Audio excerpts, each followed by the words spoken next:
Chettinad Cement, 63 years of excellence. Your perfect concrete choice. Thiruparankundram விவகாரம் தொடர்பாக மீண்டும் விசாரணை தொடங்கியிருக்கிறது. திருப்பரங்குன்றம் தீபம் ஏற்றும் விவகாரம் தொடர்பாக இன்று விசாரணை நடைபெற்று வரும் நிலையில் தற்போது மீண்டும் விசாரணை தொடங்கியிருக்கிறது. திருப்பரங்குன்றம் கோயில் நிர்வாகத்தின் மேல்முறையீட்டு மனு மீது மதுரை அமர்வில் விசாரணை நடைபெற்று வருகிறது. தர்காவில் இருந்து 15 மீட்டருக்கு அப்பால்தான் கல்தூண் உள்ளதா என்று மதுரை அமர்வு நீதிபதி கேள்வி எழுப்பியிருக்கிறார். 1994 தர்கா தரப்பு கோயிலுடன் செய்து கொண்ட ஒப்பந்தம் என்ன என்றும் மதுரை அமர்வு நீதிபதி கேள்வி எழுப்பியிருக்கிறார். கந்தூரி நிகழ்வுகள் தர்காவின் எல்லைக்குள்தான் நடக்கிறது என்று தர்கா நிர்வாகம் தரப்பில் தெரிவிக்கப்பட்டிருக்கிறது. மலை மீது உள்ள நெல்லித்தோப்பு பகுதியில் தர்காவின் வழக்கமான நடவடிக்கைகள் உள்ளன என தர்கா நிர்வாகம் தரப்பில் தெரிவிக்கப்பட்டிருக்கிறது. திருப்பரங்குன்றம் மலையில் இருப்பது தீபதூன் இல்லை என்று தெரிவிக்கப்பட்டிருக்கிறது. தொடர்ந்து விசாரணை மீண்டும் தொடங்கியிருக்கிறது.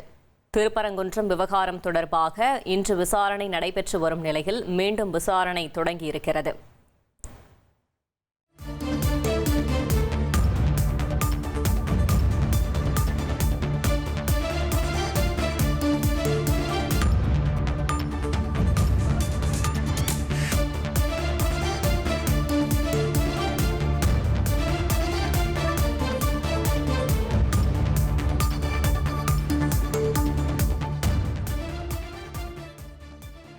மேலும் தகவலை செய்தியாளர் மாரிசாமி வழங்கிட கேட்கலாம். மாரிசாமி, வணக்கம்.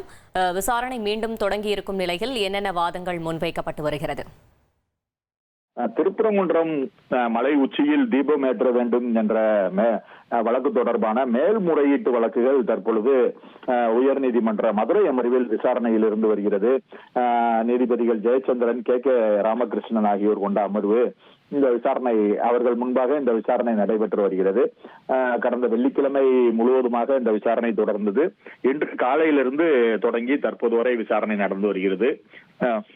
இதில் தர்கா தரப்பு, அதாவது முதலில் முருகன் கோவில் வழக்கறிஞர்கள், திருப்பரங்குன்றம் கோவில் வழக்கறிஞர்கள் கோவில் தரப்பில் தங்களது வாதத்தை முன்வைத்தார்கள். அடுத்து இந்து சமய அறநிலையத்துறையின் சார்பாக வாதம் முன்வைக்கப்பட்டது. தற்பொழுது தர்கா தரப்பிலான வாதங்கள் நடைபெற்று வருகிறது. தர்கா தரப்பு வழக்கறிஞர் மோகன் வாதங்களை வைத்து வருகிறார். தர்கா தரப்பில் இருந்து தூண் எவ்வளவு தூரம் உள்ளது என நீதிபதிகள் கேள்வி எழுப்பியிருக்கிறார்கள். 15 மீட்டருக்கு அப்பால் தான் தூண் இருக்கிறதா? இந்த தீபம், அதாவது மலை உச்சியில் தீபம் ஏற்ற வேண்டும் என உத்தரவிடப்பட்டுள்ள அந்த தூணானது தர்காவில் இருந்து 15 மீட்டருக்கு அப்பால் தான் உள்ளதா என கேள்வி எழுப்பியிருக்கிறார்கள் நீதிபதிகள். அதற்கு 1994 தர்கா தரப்பு கோவிலுடன் செய்து கொண்ட ஒப்பந்தம் என்ன என்பது குறித்தும் கேள்வி எழுப்பியிருக்கிறார்கள் நீதிபதிகள்.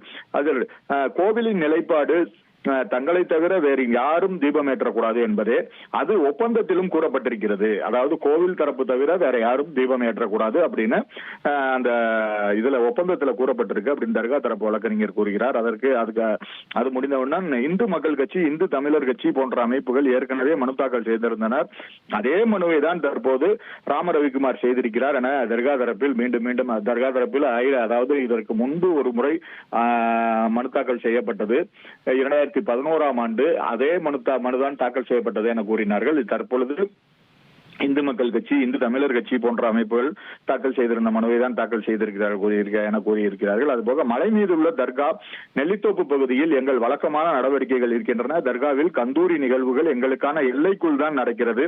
அதை தாண்டி நாங்கள் செல்லவில்லை என தர்கா தரப்பில் உறுதிபட கூறுகிறார்கள். அதுபோக மலை உச்சியில் இருப்பது இல்லை என்பதை தர்கா தரப்பு கூறுகிறது. அதுபோக சிறுபான்மை சமுதாயத்தினர் தாங்களுக்கு ஒதுக்கப்பட்ட இடத்தை பயன்படுத்துவதில் பல்வேறு இடையூறுகள், குறிப்பாக நெல்லித்தோப்பு பகுதியில் பல்வேறு இடையூறுகள் இருக்கிறது என தர்கா தரப்பில் தங்கள் வாதம் வைக்கப்படுகிறது. அதுபோக இந்த வழக்கு தொடர்பான வாதங்களை மட்டுமே பேசுங்கள் என வழக்கறிஞர்களை பார்த்து நீதிபதிகள் தங்களது அறிவுறுத்தலை முன்வைக்கிறார்கள். அதாவது இந்த வழக்கு தொடர்பான விஷயத்தை மட்டும் பேசுங்க, தீபத்து அந்த தூண்ல தீபம் ஏற்ற சொல்றோம், அதுதான் இப்ப உள்ள வழக்கு, அதுக்கு மட்டுமே பேசுங்க அப்படின்னு சொல்றாங்க. அப்புறம் நெல்லித்தோப்பு பகுதியில் இஸ்லாமியர்கள் ரம்ஜான் மற்றும் பக்ரீத் நாட்கள் நெல்லித்தோப்பு பகுதியில் தொழுது வந்தனர். ஆனால் தனி நீதிபதி உத்தரவு உத்தரவினால் இது படையெடுப்பு ஆக்கிரமிப்பு என குறிப்பிடப்பட்டிருக்கிறது. தனி நீதிபதி உத்தரவுல அது படையெடுப்பு ஆக்கிரமிப்பு அப்படின்லாம் குறிப்பிட்டிருக்காரு. இது எங்களை பாதிக்கும் வகையில் இருக்கிறது அப்படின்னு சொல்லியிருக்காங்க தர்கா தரப்பு. அது போக 1920ஆம் ஆண்டு தீர்ப்பின்படி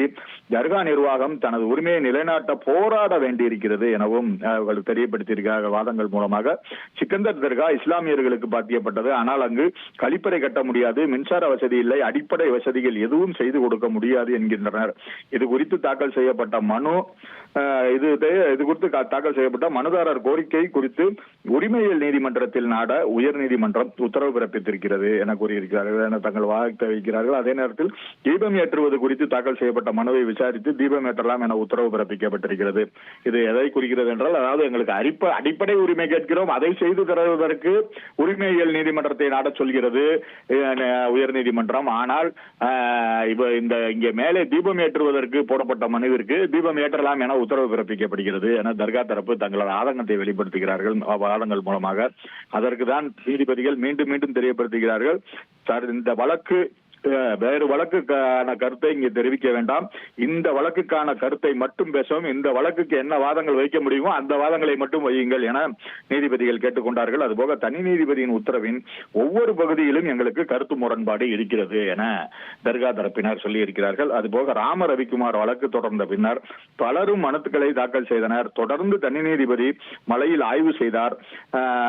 பல்வேறு மனுக்கள் தாக்கல் செய்யப்பட்ட பின்பு எங்களுக்கு கால அவகாசம் கொடுக்கவில்லை. இதைதான் முதலில் இருந்து அவர்கள் சுட்டிக்காட்டி வருகிறார்கள். எங்களுக்கு கால அவகாசம் கொடுக்கவில்லை என தர்கா தரப்பு அதை கூறி வருகிறது. அதுபோக தனி நீதிபதி விசாரணை செய்த 3 நாட்களில் அனைத்து ஆவணங்களையும் சான்றுகளை பெற்று இந்த உத்தரவு பிறப்பித்திருக்க முடியாது, அந்த ஆவணங்கள் எல்லாம் வச்சு இந்த உத்தரவு பிறப்பித்திருக்க முடியாது அப்படின்றத அவங்க திருப்பி அவங்க இந்த வாதத்தை முன்வைக்கிறாங்க. இதே மாதிரி தொடர்ந்து அந்த தர்கா தரப்பிலான வாதங்கள் இப்பொழுது நடைபெற்று வருகிறது.